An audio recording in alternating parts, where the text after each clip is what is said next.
All right, welcome back to the Braking Zone.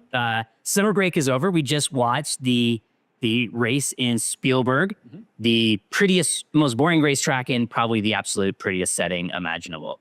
And what did you think of the race? I think that's true. I think Austria, that area of Austria is stunning. The scenery views are always some of the best ones. The racetrack is a little boring. It does have some dramatic sections. The GP race, I mentioned when we were watching it, it looks like the riders were pushing hard in every corner because there's so few corners that you've got to scratch and claw for every tenth of a second. It's 11 turns in barely 2 miles, from what I understand. So it's a very point and shoot. It's a very Formula One racetrack. Did who win that you thought was going to win? That is the most awful phrase question. Am I surprised that Marc Marquez won a 6 straight race? No. It's like they made all this drama about he's never won here. Pecco won the last 3 years in a row. I think when you watch the race, he looked like he just had it in control the whole time. I was thrilled to see Bez giving him kind of a run in the beginning, at least. And Mark, even in the interview later, said, hey, in the first half when I tried to make a push to pass and it was too risky, which has to be a compliment to Bez that you're riding fast enough that even trying to pass you was risky, right? So he didn't ultimately end up winning, but at least he was pushing Mark. So I think it's a great sign for Aprilia. It's a terrible sign for Bagnaia because I was really hoping that the summer break for Bagnaia was going to be kind of a reset mentally for him. And he said all the right things in the interviews. I went back and I looked at my old race footage and I know I can win. I want to be that guy again. And he, again, just was kind of embarrassingly easy to pass by everybody and just looked sort of weak and powerless in the race, which is unfortunate. Well, and he had bad luck in the sprint as well. Yeah. Do we know what that was? The spin off the line? No, not the spin off the line. He retired early because the bike was doing something. Who knows? I never heard it, and we probably never will. Yeah. Especially in GP, they're fairly... Even though we did get a dramatic motorcycle explosion in this race, another Ducati gun blew up. And I think that I'm surprised we don't get more failures because of the engine limitations and what they produce out of these engines. 300 horsepower or whatever they're putting out. It's pretty bonkers to think about what they get out of these things for how many miles they have to go, or kilometers, I should say. But they don't blow up that often. You think they blow up a lot more. Right. I think the last couple of years, we've seen a couple of Aprilia failures and a couple of Ducati failures. And maybe it's because the Yamaha and Honda aren't producing enough horsepower to hurt themselves. Yeah. Yeah, and that's sadly true. I was impressed by the KTM seems to have come out with a couple of new things after the summer break, which was great to see. And even Acosta mentioned after the race that he was able to do some things with this bike that he couldn't before. He didn't quite finish where he wanted. He made some mistakes on track. Yeah, but he was right up there at the front for a good portion of the race. And he looked great all weekend. In qualifying, he looked good. In sprint, he looked good. It's a great sign for the bike's competitiveness. Now, you'd have to say that this is probably where the KTM is usually going to be the strongest. The home track. And it's a horsepower track. And the KTM seems to have that covered. From what I understand, KTM still has the top speed record. It's, the fastest, strongest engine. Yep. But I think when Acosta was up front fighting, Bastianini looked great. He was super aggressive. Yeah. Even, he didn't talk a whole lot about Binder, but he was also really consistent. Like the KTMs were all pretty close together riding. So I think that speaks well that the bikes. The two big takeaways I had from the race was, number one, I like Bez to begin with. He's impressed me this year. And I still think based on his performance today, we may have been underestimating Bez. Yep. He's really showing his chops. And then the other thought that Mrs. CanyonChaser brought up, that last year, the two top riders of last year seemed to be having nothing but bad luck this year. And it's really interesting how the whole face of the series changed from one year to the next. Both of them are having just terrible, terrible luck. I'm so glad that, as far as we know, Martin did not get hurt. He looked like he was laying there in the gravel, looked hurt, sat there on the wall with medical tending to him, looked hurt. And then you see him in the pit, he looked fine, which was good. Yeah, and I think the slow get up was more an emotional one and frustration than it was a physical injury. To be fair, watching the race, I thought Martin looked like he was overriding almost the entire race. Yeah, and he also looked like he got mugged a couple times, some pretty mean block passes, and he looked like he gave in soon. Like it looked to me he was unwilling to go elbow to elbow because he's still nursing these injuries or doesn't want to get re-injured. Yeah, he to my eye when I watched him, he looked kind of sloppy, like he's really just not quite back up to race speed mentally. And this is a track, like I mentioned earlier, there's so few corners, and getting into the corner right and getting out of the corner right makes such a difference that if you're just a little bit off, if you're a little late on the brakes or a little early on the brakes, you can totally ruin the corner or make yourself an easy target for passes. And I think that's what was happening to Martin. Was he was just that little bit inconsistent. And it's surprising. Like, that's to be expected after coming back from basically not riding a GP bike and racing significantly for half the year. He was just going to struggle with the mental speed of what you have to do on these things. A lot of running wide in the corner at the top of the hill. Yeah. Where there was that horrible crash years and years ago. Yeah. So I think what we saw was he's just really not quite up to speed. I'm not as concerned about that. I think that's going to come back. But between the two, I'm more concerned with Bagnaia because I just don't know what the excuse is that he cannot seem to be competitive right now. He's disappeared. He's nowhere. Yeah. He qualified well. Yep. Got a terrible start in the sprint. Yep. And then went backwards. So he got a pretty good start in the race and then proceeded to go backwards. Yeah. So the end result is the race we all thought it was. Marquez 6 wins in a row. The championship I think is pretty much done and dusted. I think we also know that 400 points, which is just a staggering total in general. But there's a lot of talk online.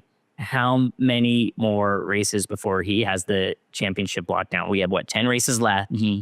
Can he get I think they're saying within 3 more races, he would have the title locked down. Yeah, I saw a report from Moto Matters. David Emmett at Moto Matters does a great job, but he loves to play spreadsheets and do math. He did an analysis of when he thinks Marquez could start winning, and it was as soon as Misano. Oh my God. Very soon. At Rossi's home track. Yeah.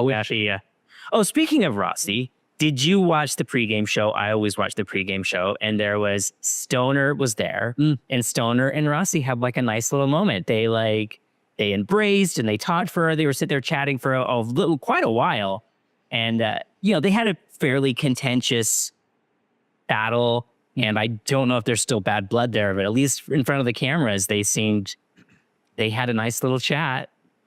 Their battles seem to be very on track, not very off track. No, that's good to hear. They never. There's always the famous scene, though, right? You remember this, where Rossi punted Stoner. Stoner goes into the garage and said, In Jerez, yeah, your ambition outweighed your talent, that's something to say to Valentino Rossi. But so you always wonder what kind of tension is between those two. Yeah, and I believe that was Rossi's first year on the Ducati, which was not a good bike. And yeah, he just made a very foolish pass and, check out. But I think their disagreements were on track disagreements. There was the Laguna Pass, which I would still contend probably shouldn't have been allowed. You don't just get to go off track and cut a corner to make a pass. Yeah, but it was exciting and I enjoyed it. Yeah. But their fighting was never felt personal and very much felt on track racing. Whereas I don't feel that we're going to, I hope we do someday, but I don't think we're going to get to see that same reaction with him and Marquez ever. Because theirs is much more personal. Oh, I would agree. It felt personal. But I would also say, I'm a huge Stoner fanboy. Had Stoner not got sick, I still think Stoner may have been probably one of the most talented, more talented than Rossi and Marquez. Because what he was riding, the way he rode, his analytical nature, the way he problem solved his way through things is just a tragedy that that he got sick and we lost him. And so every time he shows up and he says anything, I listen. I want to hear what Stoner has to say about everything. And he's so opinionated and he's bold. He'll say whatever comes to his mind. And I love that about the guy. I think probably the strongest argument for Stoner's talent is actually Danny Pedrosa, because he got to ride with Stoner as a teammate as well as with Marquez as a teammate. And even he would say, in terms of talent, nobody was better than Stoner. Really? In terms of a racer, Marquez is the better racer. Oh, he has an incredible racer. He puts all the other pieces together. But in terms of raw riding talent, he said we would all watch Stoner do stuff and you look at the data and you're like, that's not possible for any of us. There's a Gypsy Tales podcast with Casey Stoner, and it's about 2 hours long, and it's kind of unfortunate. The Gypsy Tales guy, he talks about golfing more than he talks about MotoGP. But if you watch that whole podcast and you pull out where Casey starts talking about MotoGP and the way he was riding and the way he solved problems, it's absolutely mind-blowing the way he approached riding motorcycle. So I like the way you compared it, that Marquez probably has better racecraft. I think he always makes the right decision. The rain's coming or whatever. But as far as riding talent, I think that's a nice way to differentiate two of their great strengths. One of the other things that came out of this weekend, one of the things that didn't come out of this weekend was we still have no news on rider contracts for next year. Right. Which has got to be getting pretty frustrating for especially the two Yamaha boys because even Miller mentioned, like, my options are drying up because these other options that were on the table are now getting filled. I'm waiting, Yamaha. Let's make a decision. Yeah. And she had a rough weekend. Well, all the Yamahas had a rough weekend. Yeah. I mean, in the GP, I think halfway through, they were the bottom 4 positions were Yamahas, the bottom 4. And it's like, as a factory, that is the most embarrassing thing. So in general, they did terrible. Yeah, they had an engine blow up. It caused crashes for their other riders. Just an all around totally terrible weekend for Yamaha. I was really hoping we would see the V4. We haven't seen the V4 yet. And maybe we won't until next year. I don't know what the rules are exactly for when they can pull that out for testing for maybe even a wild card. I'm sure at this point they're so lost in the woods that all the other manufacturers would just say, let them do whatever they want. We don't even care. They're so far in the back. It's unfortunate and kind of embarrassing.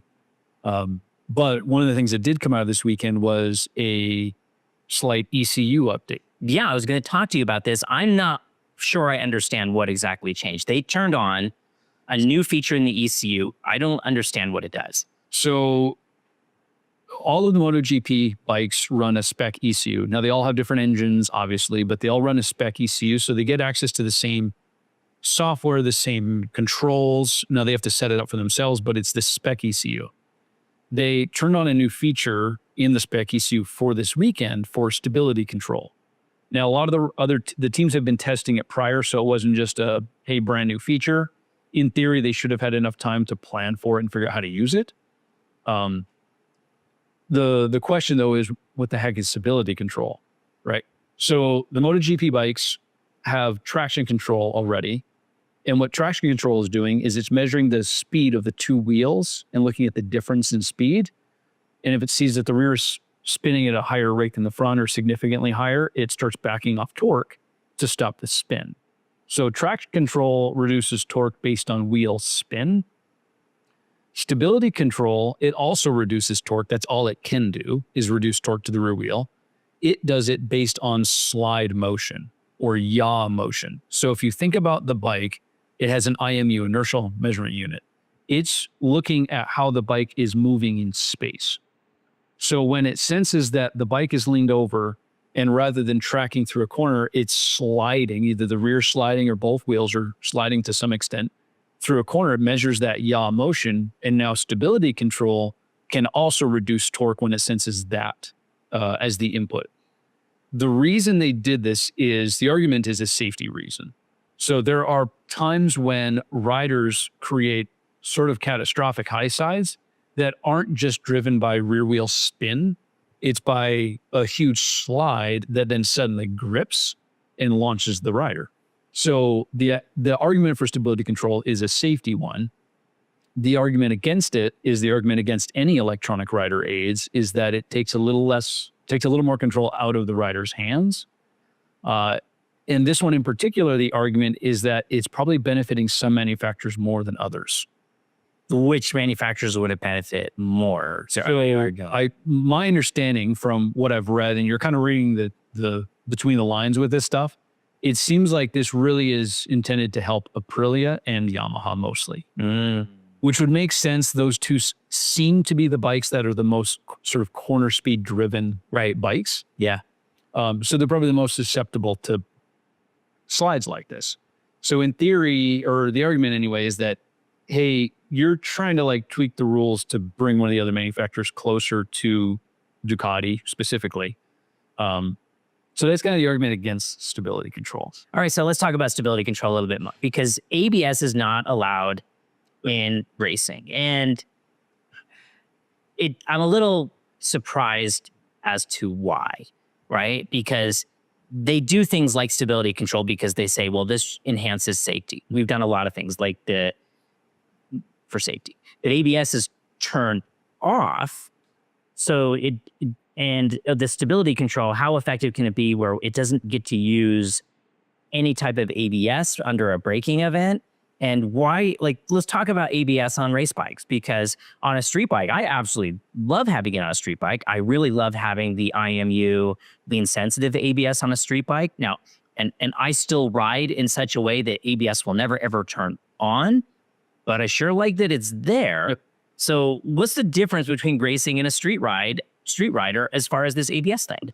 So I believe the argument against ABS in racing is just one of competitiveness in terms of what are you seeing the riders actually do. So if we turn on ABS, now pretty much any rider can brake at the absolute limit for a corner entry. So now you've taken away the ability to make passes on entry because everyone is braking at the absolute maximum everywhere. Now, Formula One had ABS for a little while. Yep. But they don't now. And there's other car racing series that also have ABS. The problem, it kind of has the same issue where you're really taking away a lot of the opportunity for the driver, the rider, to show their talent. And it becomes more an engineering exercise unless a riding competition. And that I think is in the vein of why they don't allow it for motorcycles. The upside of it for a street rider is obviously safety. If you get into a surprising situation or panic situation or bad road conditions, which happens all the time. That to me is the biggest reason that ABS will help me if I miss something, right? The very first bike that I got ABS was probably 12, 15 years ago. And riding California, like China, Laurel, Grade, whatever, these janky little roads, it's shady, it's mossy, there's sometimes gravel, and just like slowing down into a downhill corner. And I watched the dashboard just start lighting up like crazy. I never felt anything in lever or whatever. And as I got into that corner, I saw that there was just like pea gravel and a stream of water across it. And I was like, oh my gosh, I loved that ABS was there. And now a lot of riders will say, well, as I'm just going to mash the brake everywhere I go and just let ABS sort it out. And let's talk about that. And that also kind of comes into what you're saying about racers just mashing the brake at the last second and let it sort it out. But also, right. So your street bike, your production bike that you can go buy, it has ABS that is tuned for street tires on street conditions and roads. Your street bike's ABS is not tuned to deal with a racetrack with slick tires that are super grippy on really good asphalt. So you really would need to get the ABS for the race bikes would be tuned very differently, and it would intervene very differently to adjust because of that grip. But the mentality of we'll just mash the brake, that's the best braking situation that is ever going to happen. Maybe for the rider at that skill level, that's true. Let the ABS sorting it out is probably better than what you can do.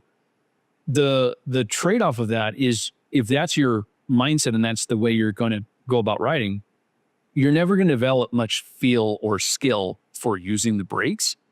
Because all the ABS can do is limit brake pressure. That's all it can do, right? It can pulse brake pressure, but at the end of the day, all it's doing is pulling back brake pressure. Okay. There is still so much more dynamic things happening on a motorcycle than in a car. In a car, if you look at race cars, the amount of travel that they have is minimal. You're not really getting a lot of pitch front and back. You do get weight transfer for sure, but you don't get nearly the amount of weight transfer that we get on a motorcycle. When was the last time you saw a race car do a stoppie into a corner, right? It doesn't happen. On motorcycles, though, we get so much extra grip from the weight transfer because remember, friction force isn't just how grippy or how good is the rubber and the road. That is just friction coefficient. Friction force is friction coefficient times the normal force being effectively the opposite of how much load you push into the tire. So if I have a tire that is rolling along smoothly at 80 miles an hour with no extra load on it other than the weight of the vehicle, and then I just lock the brake, instantaneously pull the brake lever as hard as I can and lock it, ABS will probably save me from a massive, massive slide, but I still have to let the weight transfer onto it. And the ABS will start intervening even before the weight transfers. So it'll slow down my weight transfer to some extent. If instead you rode like you should ride and slowly and progressively loaded the front, so it actually got weight into it before you braked, And before you build a lot of pressure. yeah, built up pressure to the maximum, you're going to get to stop faster. Okay. Now, better still, as we talked about last week with the rear brake, applying the rear brake a little bit early to squat the rear end down. All of these sort of physics things still come into play even when you have ABS. So as a street rider, if you have ABS, that's a great backup in case something goes wrong. But I do not think it's the right attitude to just say, oh, well, I'm just going to mash the brakes whenever I want and let the computer sort it out. Because it isn't always going to sort it out perfectly. And you are giving up a lot of control and ways that you could make the braking better. Right. So if you think about it, in simplest terms, and we say this in our videos all the time, the grip comes from weight, right? We load the tire before we work the tire. There's the whole, pressure, not our tire pressure, not how much air is in the tire, but how much we're putting it into it. You get keying. The rubber is actually being deformed into the road surface. So you're actually getting, not only is the contact patch growing, we're actually getting more physical contact as we go through. So the ABS would also be able to be more effective and more precise working with a loaded tire versus an underloaded tire, right? And then you start thinking about, or what we see at the racetrack, right? That these riders that come in with the trust the tech mentality, right? And we see it with, ABS and traction control, that they are abrupt with all of their controls and they let the bike sort it out. And to a certain extent, they go really fast with not a whole lot of finesse until they get to a point where the systems are so overwhelmed, they are so far beyond what the physics and the tire is capable of. Then we see very violent crashes, right? And so it seems to me you would want to still build, well, this is what I advocate for, build the right technique and leverage the benefits of a technology, not just rely on them blindly. Because there's also a situation on my older Multistrada, I didn't realize it, but something had clipped the ABS line, right? And so like going into a corner, suddenly there was no ABS. And if my only way of riding is just trust the tech, and suddenly that tech isn't there, now what? I think the other thing too is if you ride in such a way that you are solely dependent on the technology to produce the riding that the inputs that you need, or rather the outputs, I guess, you're going to plateau as a rider very, very quickly, right? If I told you, hey, Dave, never think about loading brake pressure, just mash it as hard as you can, you are going to get to the ceiling of what the ABS will let you do quickly. And you'll feel like, oh, look how quickly I progressed. But how are you ever going to get beyond that? If all you know is to just mash it on the brakes or on the throttle and just say, hey, I'll let the TC sort it out. You're basically saying, hey, my limit as a rider, whether it's on the track or on the street or what have you, it is the limit of the technology. And so you're never really going to get to progress beyond that. And then again, if you're in a situation where you don't have those things available to you, or they're not as good as they were for some reason, then what do? You're kind of left out there. So I think in terms of, I mean, everyone can buy a bike and do whatever the heck they want to do. If you want to just smash the brakes and smash the throttle and just let the tech sort it out for you, Godspeed. It doesn't seem like a very enjoyable way to ride. But if you're really concerned with getting better and improving your skill as a rider, trying to figure out how to be less dependent on those things and make controlled inputs that don't rely on those things is I believe, a much safer, much more long-term way to ride, but also a much more enjoyable way to ride, right? Do you get on a bike because it does everything for you? Or do you get on a bike because, no, I'm in charge. I get to ride. This is what I want to do, So I don't know. I can't say that I really understand the personality that just wants to rely on technology all the time. But let's talk about the limits of technology, because I love this story that you and I have the same bike, right? I believe they're even the same year. Like there's not a whole lot different between our two bikes. And I was having a suspension problem. You hopped on my bike. I think we even had the same tires on them. Mm-hmm. Our suspension settings are very similar. However, I had not turned ABS on. ABS was still set to the lowest level on my bike, and you didn't know that. What happened? So we were at the racetrack. We were on slick tires. They were on warmers. There were plenty of grip. I know this track. I've done a zillion laps around this track. I know my way around. I was in the track day session, one of the fast group track day session, and had done a few laps and was starting to build a little. I didn't want to just go full flat out on your bike immediately. But after about 2 or 3 laps, I was feeling pretty comfortable with it. And I went to the brakes in one of our hairpin corners after a long straight. So this is 4th or 5th gear down to 2nd. So it's a pretty hard braking zone. I went to the brakes like I normally would, on slick tires, loaded the front, and then all of a sudden the ABS kicks on. And it will not let me slow down any harder than the ABS says I'm allowed to slow down. And I basically went into the corner at some sort of capped amount of brake pressure that I was allowed to apply, squeezing harder and harder, but it wouldn't make a difference. It didn't change anything.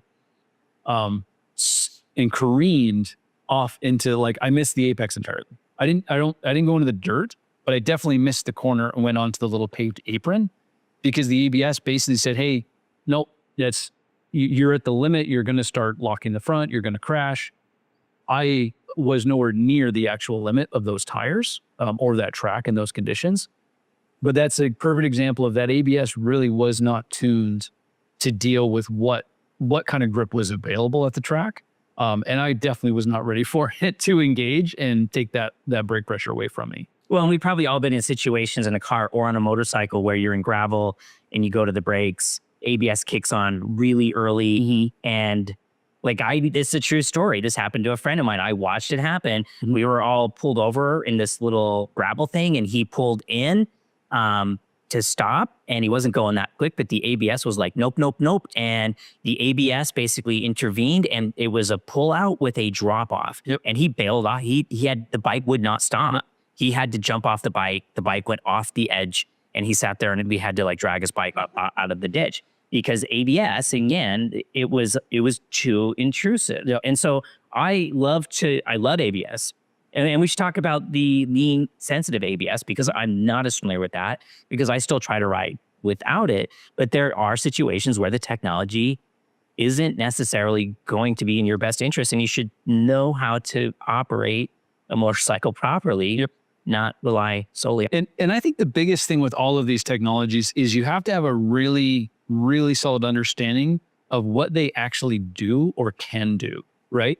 If you think about traction control, all traction control can do is take away torque from the rear tire. That's all it can do. It doesn't give you more grip. It doesn't find more traction. It just takes away torque going to the rear to stop a spin or control a spin. The same thing with ABS. ABS doesn't somehow make the front tire grippier. All it does is it takes away some brake pressure or pulses the brake in order to try to help it find traction again if it's starting to lose traction. That's all these inputs can do, is they can always pull back stuff. They can never add more or magically create more grip or more turning or more anything. So just keep in mind what they're actually capable of. With the IMU one, again, the idea is it's understanding the lean angle of the bike. And as the bike is more leaned, it knows the bike is not upright. My assumption is it's going to start intervening ABS sooner, because a front lock or maybe not a full lock. I think a lot of times when we say the front tire is locking, we think it's literally locked solid, like it's not rotating at all. Really, all we're saying is it's spinning enough slower than the rear that it starts to slide, right?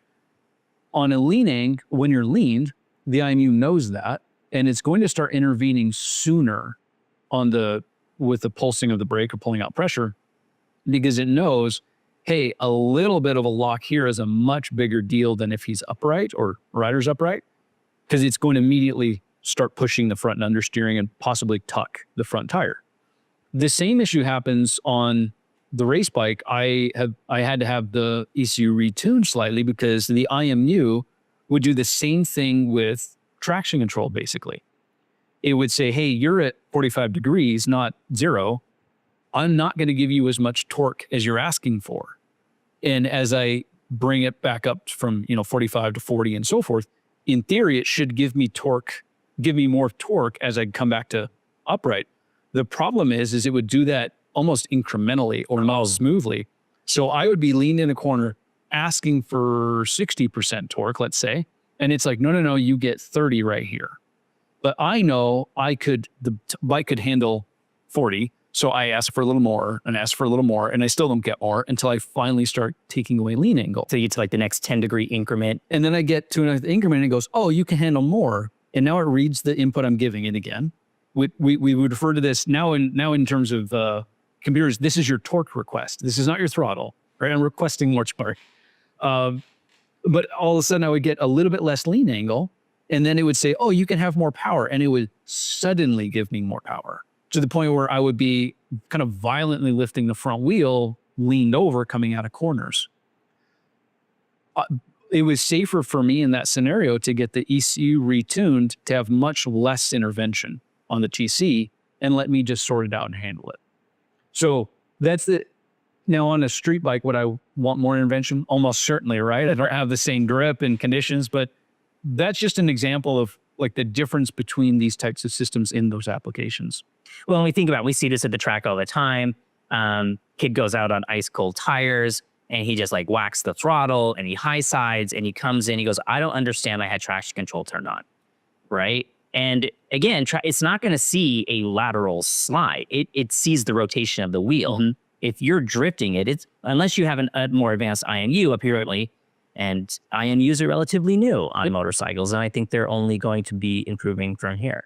Yeah, and that's, there's conditions where we refer to as like a momentum slide, and that happens a lot of times at the racetrack or on the street, where it isn't because the rear is being spun faster than the front. It's literally you're at the limit of adhesion.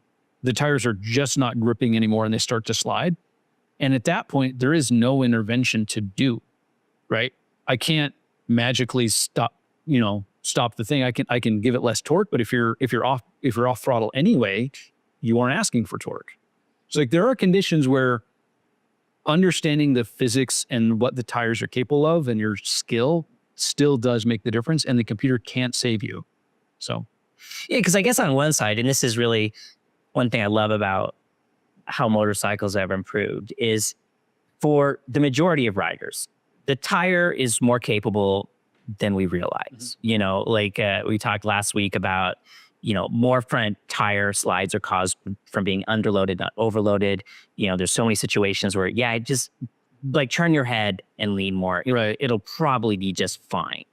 Right. But there's also like, we can get lazy and complacent and push that to the other end of the spectrum. And again, like to the point we made earlier, that's where some of the most violent crashes we see on the racetrack now are the people who just trust the tech blindly. And then it's really out of sorts by the time you've overwhelmed all these amazing rider aids that we have available to us now. Yeah. So it's going to be interesting to circle back to MotoGP, how this and maybe we should talk about this too, how this stability control works, because we now have these mass dampers in the tail section. And mass dampers aren't talked about a lot in the tail section. And I wonder if these two things are going to work together or how that's going to play out, because that's interesting to me.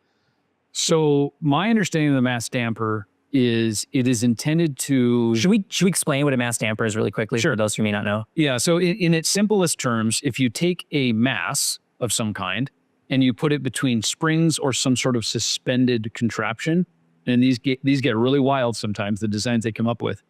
The idea is as you deliver an input to it, the mass damper, the mass, is going to react differently than the solid structure. So take your motorcycle, for example. Think about the subframe.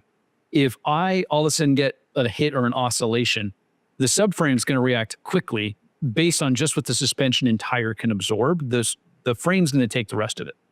That mass damper is sprung, typically, and it is going to have a different rate of reaction to whatever it is. The idea with it is the fact that it is reacting at a different frequency, a different speed, is going to cancel out some of the other motions that are happening. So where this gets used in motorsport typically is if you get to a point where you are experiencing chatter, or which is a weird phenomenon. It's Have too much grit.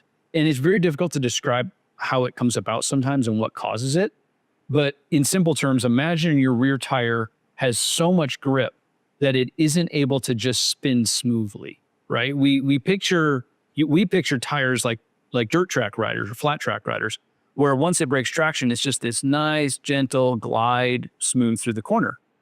If you have a really grippy tire and really grippy surface, it doesn't just gently slide and drift through the corner. It grips, slips, grips, slips, grips, slips. And that almost creates this shudder because it happens at such a high frequency that it'll create this pulsing shudder into the motorcycle itself. And that can happen at the front or the rear, okay? Now, when that happens, effectively the rear tire grips, spins, grips again, but sometimes it'll get so violent that the tire starts to leave the asphalt. Or so partially leave, right? And you'll get this juddering, popping feeling. And you can see that sometimes in the slow motion footage. Yes. On MotoGP, and it's in like whatever they're catching, like 2,500 frames per second. And you can see this violent, the carcass flexing and deforming it. Yeah, there's contact starts shrinking and contracting it. There's a great clip. If you go look on YouTube, you can find it. It is Jack Miller last year on the KTM at Motegi. And he's braking into a corner. And Motegi has a lot of hard braking entries. And he's braking into a corner, and it's the same phenomenon, but it's effectively in reverse because he's braking. They're trying to brake with the rear tire, and it's so grippy, it won't just slide on the entrance. So it grips and skips and grips and skips. And it's getting so violent that you see the tail section bouncing and the tire leaving the ground.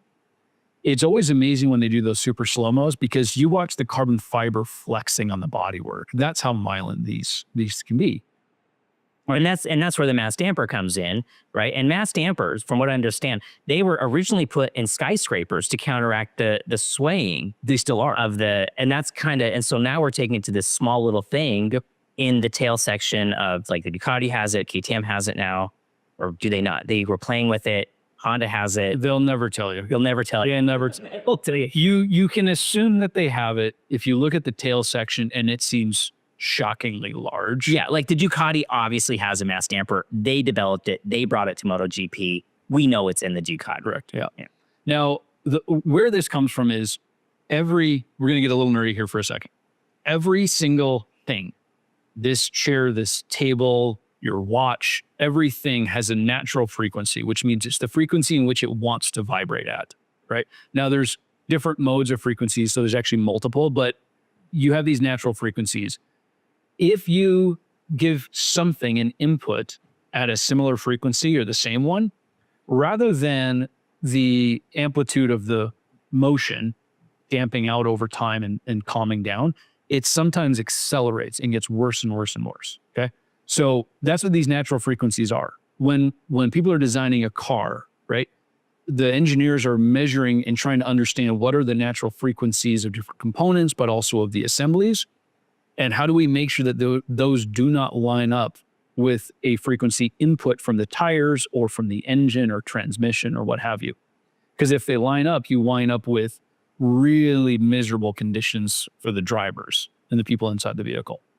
Okay. We probably all had that Toyota. Everyone's experienced Monster that would just, and you go, oh, it's at 63 miles an hour. I get a terrible shudder in the wheel, and then at 70, it's gone. Yeah. That's exactly what you're experiencing. The same thing happens to the motorcycle. And so the idea is they try to understand what are the natural frequencies that occur within this bike, and how do we react to that or compensate with these mass dampers. But if you think about it, all of these, think about the amount of adjustments that can happen to a vehicle that would adjust its natural frequency. Even things like, oh, we move the axle further back in the adjuster. We changed the swing arm pivot. We used a thicker axle instead of a thinner one, or wheel material. Like all of these things add up to whatever those natural frequencies are in the bike. So tons of things. And that's partially why these chatter and vibration issues are a nightmare to chase down, because it's so hard to guess what's going to cause it or when it's going to go away, because they're constantly fiddling with everything. So the mass damper idea is oftentimes the mass damper is tunable in the sense that I could have different springs supporting the mass. I could do preload on the springs. I could do different masses. I could put the mass in different places. jingles straight up and down. The sky's the limit, right? And you're even seeing now on the swing arm of the Ducati, Mark's had it in a couple races. There's a funny little cylinder right on the back. Again, I don't know what's inside that little cylinder. But it should you think in a little cylinder in fluid that's a little damper. Yeah.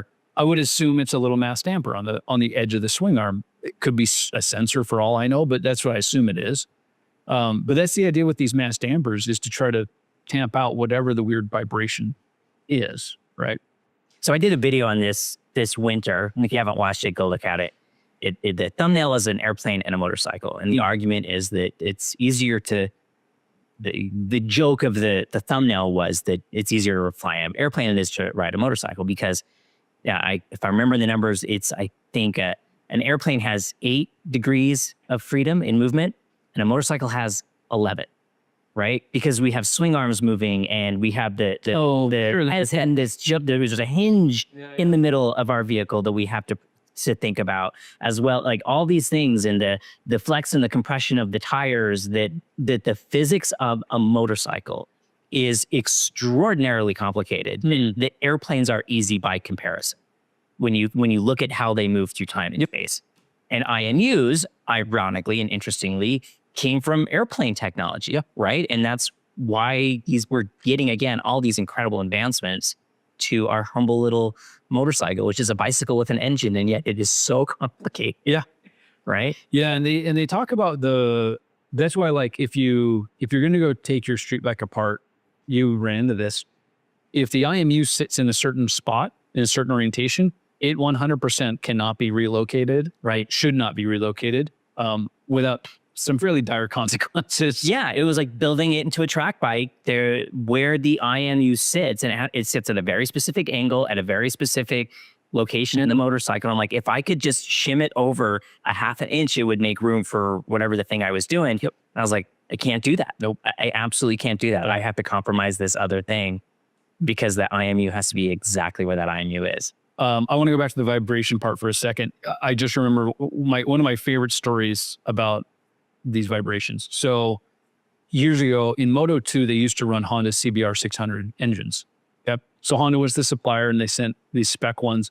And then it was an outfit in Europe who did the tuning for them. And I'm blanking on the name of who they are, but they would do a very mild tune. Was it, oh my gosh, I just had the name. It doesn't matter. Where do you get, Yeah. They'd send off a stock CBR engine. This other company would take it and then do whatever tuning they're going to do for racing. Now, it's spec series, so you're not trying to pump out every single horsepower you can out of this thing, but they would mildly tune it for racing. Well, in the first year of Moto2, in testing, they were having all kinds of engine failures in testing. And they call Honda and they say, hey, the engine's not tuned that crazy. The thing, like, we can't keep these things together. They keep failing. The crank the connecting rods keep coming apart. What's the deal here? Honda sends out some Japanese engineers. And mind you, this is back in the day, right? We're talking, I want to say 08 or 09. So actually sooner than that, but somewhere in that era. So Japan Honda was still very Japan Honda, right? Anyway, they sent the engineers out. They went and saw what they were doing for about half a day, and then they flew back to report what they'd found. The guys are confused. You barely looked at the bikes. How are you already making the decision? Honda calls them and says, hey, you took the starter motor off the engine. Put the starter motor back on. And they said, no, it's a race bike. We don't run starter motors. They said, it's designed to have a starter motor, put it back on.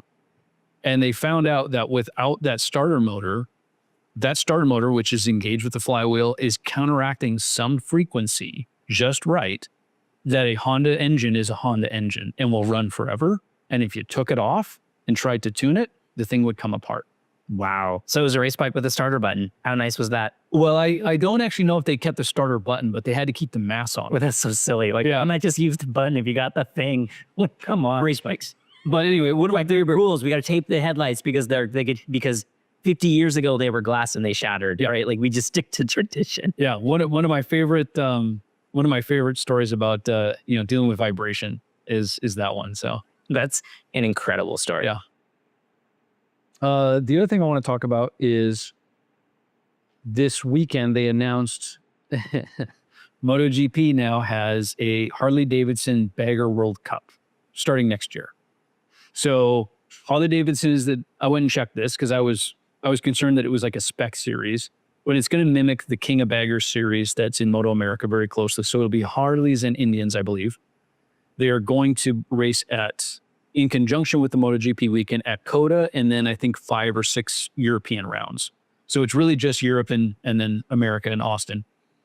And it's, I think, going to replicate the King of the Baggers series as closely as they can. It's a promotion event for Harley, and obviously Indian to some extent. Or American racing. To get Americans into racing is probably what I think. This is such an interesting thing to have come out. I want to hear your opinion on this. I have a couple of thoughts on this. Number one is, anything that can get people into racing, you can get people into racing, right? And I think about my dad. He's a Harley man. He has no interest in MotoGP. He still thinks his Harley's fast because he talks about Harley's one flat track. Well, it's the only bike competing. That's why. And years ago, they let Suzuki and the TLS and the Super Hog compete in the flat track racing, and it decimated. They had to change the rules. Nope, it has to be an air-cooled 2-valve motor. Right. So, but he got excited about racing when it was his motorcycle on the track.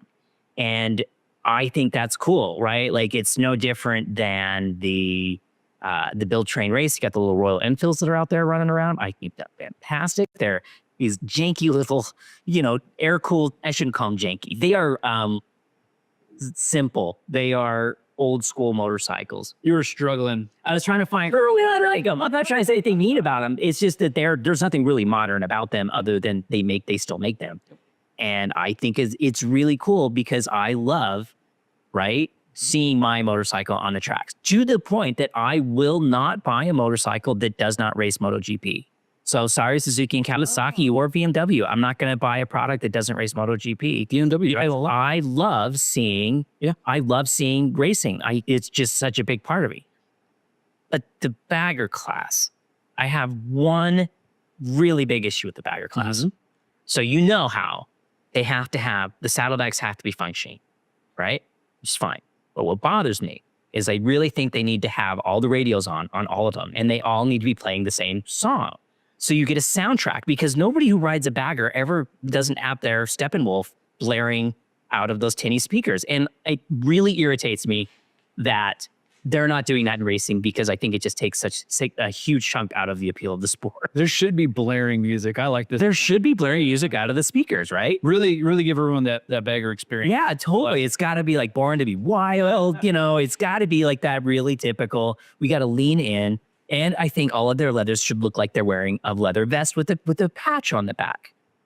Their club or whatever, right? They should all have like their club. They should all have to have. It said like their race team needs to have like a biker club, Wild Hog. Should they have the little like dangly? Not the little safety thing, but maybe they could have fringe on their floorboards or the suits. All the suits have to. Well, the suits should have to have fringe. This is really offending everybody. I like where we're going with this. Well, to be fair, I don't think this is.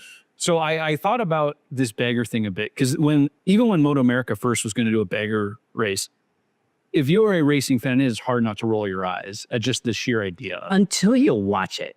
So I think even going in, I knew it was going to be exciting because anytime you can create a situation where the riders can ride at or beyond the limit of the bike, it's great to watch. Oh, it's really entertaining. Right? Yeah. You get slides, you get big saves, you get all kinds of crazy stuff. Like, it's fun to watch people who can ride beyond the equipment. And these are giant motorcycles. They're like giant school buses. And to see what the thing is, now, they are nothing like the stock. They raise them. Like, we have a lot of friends that we know that are racing. They do contract racing out for these teams.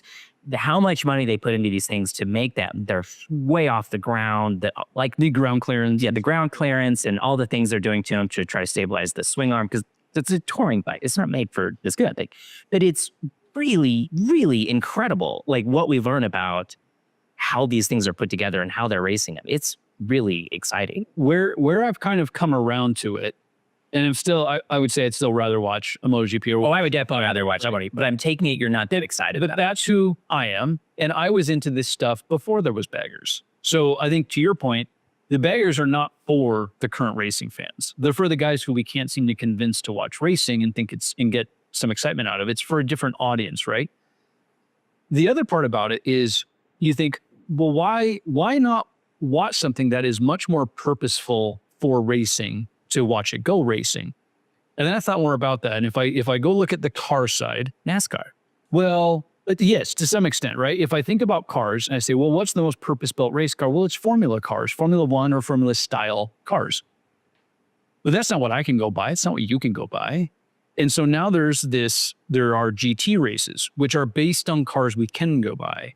And these are cars with 4 seats and a trunk and the meant to, deal with. You're seeing your car, what your car is capable of. Not really, but, right? Yeah, but kinda. So I, in that sense, I get why the bagger series is appealing. It's, I've seen an S1000R go around a racetrack. I'm never going to buy and ride one of those torture racks on the street. No. Why would I? No. Sport bikes are terrible on the street. If you're still riding a sport bike on the street, God be with you. Yes, well done. Like, it is not, you have to have a strong back to do that. So I guess in that sense, I like the concept of the bagger racing in that, hey, I want to see the thing I own on track. But what I'd love to see, and this reminded me of our conversation last week, which was, you don't see telelevers racing. How come a GS isn't a bagger? Has a windshield. Or a multistrada. Has saddlebags. Yeah. Right? Like, no, I know they've got some rules about American V twins and blah, blah, blah. But yeah, and that's stupid. They shouldn't do that. I think now that this is an international race, I think we got to open this up. Dude, I think that would make it really compelling to throw in GSs and multistradas, throw in, like, if it gold wings.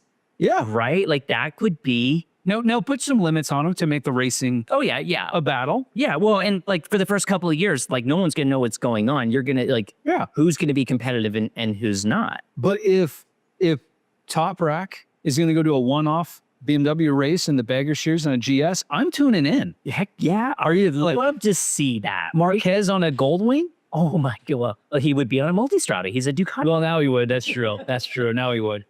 But yeah, because it's like, like we talked about this a little bit too, riding the big lurpy derpy multistrada with the long travel suspension and it's up high and it's long. You got to carry a ton of lean angles. There's a lot of weight moving front and back. Telelever, maybe in that context would be, it could be, that's more interesting to me than the Harleys.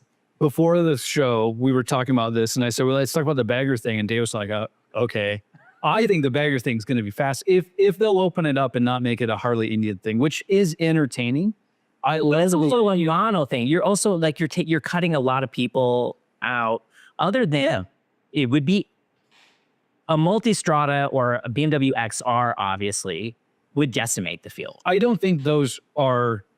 Maybe they can run 17s. I don't know. Like, we'll come up with some reason why those. Well, and like, because to me, like, I would rather see the GS out there. Like, that's what I'm saying. You like give me bikes because that was the beauty and the inception of the original super bike racing was these big tube bikes, like tube frame bikes, big giant bars, flexy, twisty frames, and an absolute riot to go watch race, right?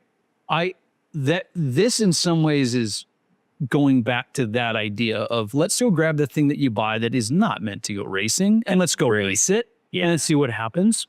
I would love to see some BMW GSs with saddlebags out there with their big sanders. It has to be a two-cylinder, air-cooled potentially or air-oiled. No, I think the new GSs are liquid-cooled now. Or they're water head. Maybe they're half. They're half and half. It's a liquid-cooled head, but an air-cooled whatever. So nobody's going to kill him. Someone's going to say, but yeah, I think, like give it a level playing field. It has to be like 1100 cc's or whatever it is, air-cooled two-cylinder and designed for touring. It comes, you buy it with bags. Yep. Right. It's got to have bags. I like that idea because I think that's stupid looking. And so that's had a big windshield. Yeah. Right? Yeah. And it has to have speakers so we can listen to that. And maybe if the BMWs show up and they're too good, maybe the balance of power is a passenger. So it's just like sidecar racing. Yeah. Well, but they're on light. Oh, the crashes would be really, really terrifying to watch. I don't know why they don't let us be in charge of these things. I feel like we have all the answers, all the problems. We could totally solve this. No, but I actually really do love this idea. Yeah. Do you remember years ago, BMW did it was called the Boxer Cup? Yeah. And they raced the S1000R? Not S1000S? I don't know the model name, but yeah, but it was, they had the Boxer motor, but it was their sporty one. It was kind of 916-esque. It had undertail exhaust. I almost bought one. I really liked the bike. It had like I remember the engine was raised up in the frame and they had like chamfered heads. Well, they chamfered on their own. But like what I think was really exciting because the dudes were just like decking the heads on the asphalt. And if you lean too much, then it would volley the wheels off the ground. They would slide until the wheels caught again. And then they would keep going. Yeah. It was really unbelievably fun racing to watch. It's the air-cooled heads that stick way out with the limit ground clearance. It's a really good argument for good body position. Well, and Gucci could come in and just clean up. Oh yeah, right. Like if you bring that or whatever it was, the Stelvio that they have their new Mondai. They have a sport touring one. I'm never gonna know. Yeah, I don't remember, but it has like the Guzzi heads and it's they have more corner clearance. They could really. So I think Liberty Media, you guys need to. You're watching Liberty Media. You've got a European contingency here for MotoGP. You've got to think about opening the doors a little bit. Yeah, I think so. I think it'll be really cool.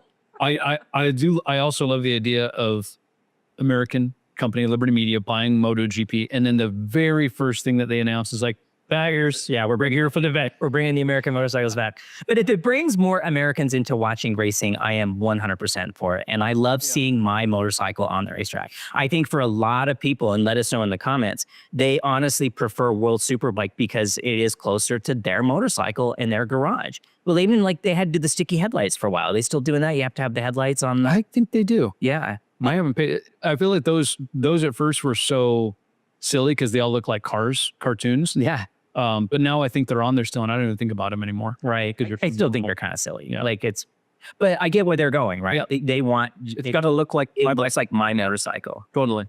Yeah. I think it will have a much, much bigger draw than, and they still do it. Nobody talks about it, but they still do Moto E. Yeah. Nobody watches Moto E. I watched a couple of the races. They're really short. It's not a big investment. It's not a big time investment. The racing's pretty close. But it's not many laps. I want to say it was like 12 or 8 batteries. Yeah. Don't last as long. Yeah. It's just the nature of a battery. And it was weird, the silence of it. Even on television, it was. Yeah. I think the bagger thing is going to be, imagine ours is a little different because MotoGP, the bikes do sound unreal. They sound amazing with G-Force, right? Greatest. They're fantastic. Formula One is a great example of a series that if Formula One partnered with like a muscle car race series, that would be bad news for Formula One. Yeah, I don't think Formula One is not very exciting racing to watch anymore. It's really, there's a parade and they're too long. It's complicated. Like honestly, the Brad Pitt movie was more fun than watching a Formula One race. By far. The the strategy and the technology of Formula One is still interesting to me, That's what I pay attention to it for. but the racing is terribly dull. You know, but if they did an equal version of this and they had like a muscle car race series that came out with big ripping V8s, they're just loud and slow but sliding everywhere. That's the show of the weekend now. Like, so I don't think we quite have that risk, but the bagger thing could be interesting. So I've always kind of looked at, everyone always says MotoGP is Formula One on motorcycles, and it kind of is, but it's also kind of not. I've always associated more with Le Mans cars, right? It still looks like a motorcycle. A Le Mans car still looks like a car. F1 it's space age. It's not the same. And like the changes we were talking about last week, that the aero, we have less space to work with the aero, and the bikes are going to start looking like little F1 cars. That kind of bums me out because I still want it to kind of look like the thing that's in my garage. I don't want it to, an open wheel F1 car. They're just not in the real world, and they're not really relevant, or you can't really relate to them, like you can with a Le Mans car or the GT cars. I mean, we'll see what happens with the new regulations, because it is going to rein in some of the aero, at least in terms of the overall scale of it. I still think we are going to wind up in a sense where it's like these little machines with two wheels that don't look a whole lot like bikes. So they're going to start looking like Tron motorcycles or something. More and more. That's it? I think that's it. That was a really good discussion. Yeah. Let us know what you thought. Click on the things, like, subscribe. Let us know. Available anywhere you get your podcast, but obviously if you're listening to it, that because you're here. And we didn't introduce each other again. This one's Dave. I'm Brian. Right. He's the engineer. I'm the journalist. There you go. So, all right. Thanks so much for watching, guys. Thanks, guys.